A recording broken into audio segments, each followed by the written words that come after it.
وضو مکمل کر لینے کے بعد شریعت اسلامی میں اس بات کی اجازت ہے کہ انسان اپنے ہاتھ، چہرہ یا جسم کے جو بھی اعضاء گیلے ہیں اسے کسی کپڑے وغیرہ سے یا ٹیشو وغیرہ سے صاف کر سکتا ہے۔ حضرت عائشہ رضی اللہ تعالی عنہ فرماتی ہیں کان لرسول اللہ صلی اللہ علیہ وسلم خرقۃ ینشف بها بعد الوضوء۔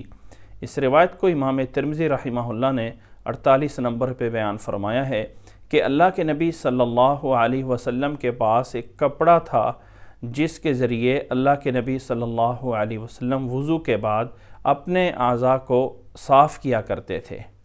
اسی طرح کچھ روایات میں ایسا موجود ہے کہ اللہ کے نبی صلی اللہ علیہ وسلم غسل کر کے باہر تشریف لائے اور آپ کو کوئی کپڑا پیش کیا گیا تو آپ نے رد فرما دیا۔ ان روایات سے یہ بات ثابت نہیں ہوتی کہ یہ چیز بالکل منع ہے۔ یاد رکھ لیں کہ انسان کو اجازت ہے، وہ وضو کے بعد کسی اپنے اعضاء کو صاف کر بھی سکتا ہے اور نہیں بھی کر سکتا۔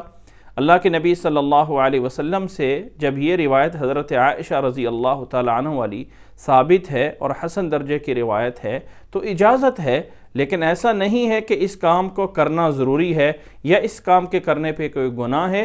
اللہ کے نبی صلی اللہ علیہ وسلم نے وضو کے بعد اپنے ہاتھوں کو صاف کرنے کے لیے کپڑا رکھا بھی ہوا تھا اور کسی وقت صاف نہیں بھی فرمائے ہیں۔